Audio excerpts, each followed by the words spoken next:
Game On by Opening My Eyes, Chapter 9. Hey, Nico? Nico looked up from where he was sprawled on his bed, reading a book while Will was hogging the window seat. In Will's defense, he had always dreamed about having one of these. Yeah? What do you want to do after school? Will couldn't believe he had never asked Nico that before. They spent nearly all their time together and talked about basically everything, so Will was shocked to realize he didn't know what Nico wanted to do with his life. Honestly? Will put back a sarcastic comment and just nodded. I've always dreamed of being an author. Will set up an interest. Wait, for real? Nico gave him a strange look. Should I be offended that you're surprised? I mean, you're in my room right now, and it's literally wall to ceiling covered in books. Will shook his head quickly. No, that's. No, it's not that. It's just that I thought. Well, I'm not sure what I thought, if I'm being perfectly honest. Well, it's nice to see I can still surprise you, Solace. Nico returned to his book, but Will wasn't done quite yet. Have you written anything? Nico looked up at him disbelievingly. Of course I've written stuff. I'd be a terrible aspiring author if I'd never even tried my hand in the craft I hope to dedicate my life to. Yeah, okay, that was a dumb question. Will paused for a moment. Could I read something of yours? Nico pursed his lips. No one's ever read my stuff before. Oh, that's okay, Will said, tucking his legs up underneath him and taking his book back up into his hands. But I suppose I could give you something to take a look at, Nico relented, and Will's chest burst with a tender feeling that blossomed with the knowledge that Nico would trust him with something so personal. Really? Yeah, but don't ask me any more or I'll change my mind. Will shut up immediately, drawing a chuckle from Nico. I'll email it to you later, okay? Will nodded. Okay, he repeated. Nico could write. Sweet lord, Nico could write. It was a little rough, sure, but Will was enthralled by the story of a young girl who joined a band of warriors and traveled the country, banishing the mortal world of demons. The girl is based on my sister Bianca, Nico had said in the email. Along with the attachment and the raw emotion in it was overwhelming. Will had read a lot of books. A lot. So he was more than pretty confident in his assessment that with a little bit of editing and refinement, Nico wouldn't just make it as an author, but he would thrive. He had no qualms about telling Nico this either. Wait, really? Nico asked him, dark eyes wide and shining, when Will had rushed to him the next morning, praise already falling from his lips. Will nodded quickly, his head bobbing more than a bobblehead. Yes, really, I loved it. As in, I actually loved it. I'm not just saying that. Nico beamed at him, a proper wide grin, revealing his pearly teeth. I could kiss you right now. Will laughed. I'll remind you that that's against a contract. Nico leaned in, lowering his voice to avoid any busybodies in the corridor from listening in. Don't act as if you wouldn't love it, Solace. Will pushed him away, if only so the Italian boy wouldn't notice the way his breathing had hitched. Do you have any more for me to read? He asked instead, changing the subject. Do you want the next installment of that series or something? The next installment, please. I'm invested in the characters now. Would you look at that? I've got my own little fan club, Nico teased, and Will faked a swoon.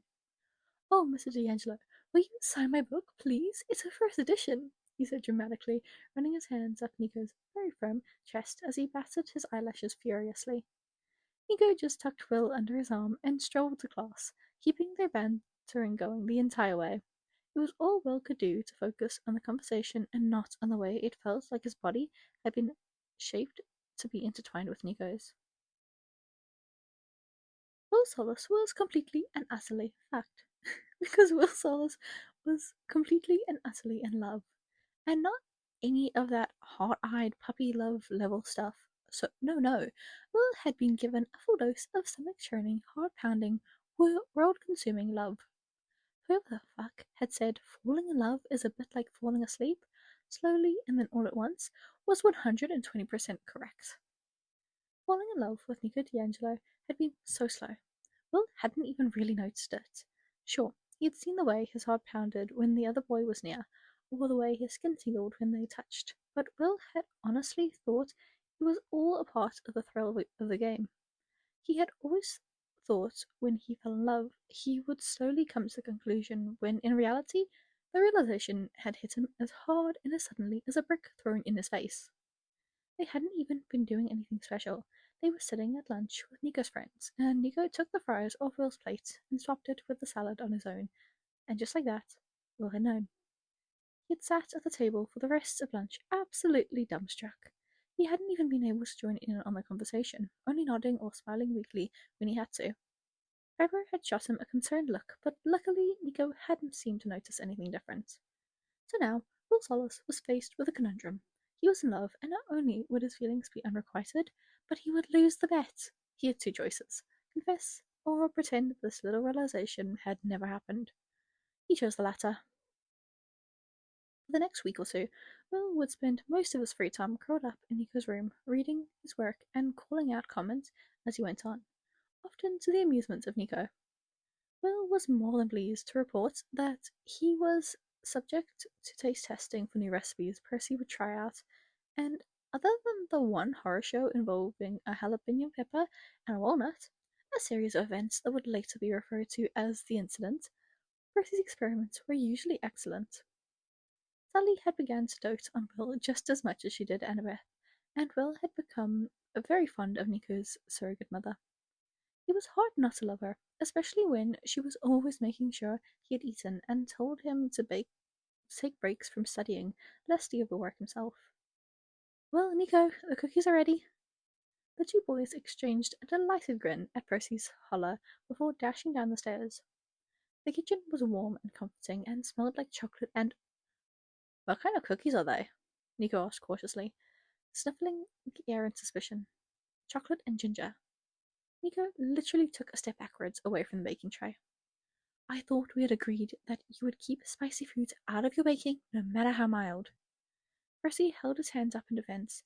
He really didn't need to. His frilly pink apron he wore made him seem pretty non-threatening. Will always smiled at that apron. Apparently Leo had gotten it for Percy as a gag gift one Christmas, but Percy loved it and now he wore it every time he baked. I know, but I saw this recipe and I was just inspired. They're safe, I swear. Will eyed them, daring to take a step closer. They did look pretty good. Prove it, Nico challenged, still a non-believer. Percy sighed, but did so, picking up a cookie and blowing on it softly to cool it down before taking a bite, then another. Will and Nico watched carefully, but when Percy didn't gag or change a different colour, they deemed it safe. Will grabbed one and took a bite, and was very pleasantly surprised to discover that they were really good. Sorry to doubt you, Percy, he said, around a mouthful, but we had our reasons. Percy hung his head in shame, his dark hair gleaming in the soft glow of the kitchen light. I know, I remember the incident. Will glanced out the window and realized it had gotten dark without him even noticing. I should probably get going, he said, glancing at his watch. I'll walk you, Nico said, and grabbed his jacket while Will said goodbye to Percy before retrieving his backpack from Nico's room. Nico flicked on the outside light before he left and tucked his keys into his jacket pocket, and then they were gone, and out into the cool, late evening air. They walked in a comfortable silence. Will liked that about them. They didn't always have to talk. There were few people around whom Will didn't feel like he had to keep a conversation going, but Nico was one of them. It was nice. Hey Will, can I ask you something? Nico's voice shook slightly, but Will put it down to the slight chill in the air. You've never asked before. I don't see why you'd start now. Why haven't you ended this? Will didn't have to ask about the this Nico referred to. He already knew. The bet. Why haven't you? He countered, trying to buy time to think of something, anything to say. Anything other than I love you and I don't want to lose you. That's not answering my question. Will swallowed. I just don't want to lose, he said. It wasn't the full truth, but it was as close as Will could dare. Nico stopped walking. Will stopped too, and turned to look at him. See, that's the difference between you and me, Nico said, stepping forward towards Will, closer and closer until they were only a hair's breadth apart. I've never wanted to lose more in my life. And then he kissed him. Will felt breathless, yet also like this was the first time in his life he could breathe. Nico's lips were cool against his own, and his hair was soft, so soft wrapped around Will's fingers. When had they even gotten there? Will didn't know. It was like they moved of their own accord. He was lost in the kiss, in the intoxicating feel of Nico's lips on his own, the grinding pressure of Nico's hands on his waist. Will pulled away slightly, his hands not leaving Nico's hair, and Nico's arms still wrapped firmly around him. Will gazed into those dark eyes he had so often admired, and couldn't stop the smile that bloomed on his face. His gaze wouldn't stop flickering from Nico's shining eyes, and those slightly swollen lips. The lips he had never let himself look at, but now he could look at all he wanted. So, I guess you win, Nico mumbled, his own eyes dropping down slightly to look at Will's mouth. What do you want as your prize, Sunshine? At the nickname, Will fully realized what had just happened between the two of them. He reached to cup Nico's face in his hands, looking the other boy right in the eyes. I just want you. This time, Will was the one to initiate the kiss, tilting his head up and pulling Nico's face down to meet his own. Nico released something that sounded an awful lot like a sigh of relief, and then they were both grinning like absolute idiots. Nico pulled away and hugged Will tight to his chest, burying his face in the crook of Will's neck, and burst out laughing. Will grinned and pulled him closer. You are such a dork, he mumbled. Hey, that's what I call you, Nico protested. Will shook his head. Nah, you call me Sunshine, but you're my dork. Nico pulled back again so he could look at Will properly. I think I can live with that. Ah, that's adorable. That is. Wait. Okay, that is the end of chapter 9. At the end of them, I always go to the next chapter. Why does it say chapter 10 epilogue? Wait a second. I thought there was 11 chapters in this. Guys, what is chapter 11? I'm gonna figure it out now. Now I gotta know. Yeah, I've got no clue what chapter 11 is, but it's something. Do not worry, there is still a chapter 11 with something, and I don't have no clue.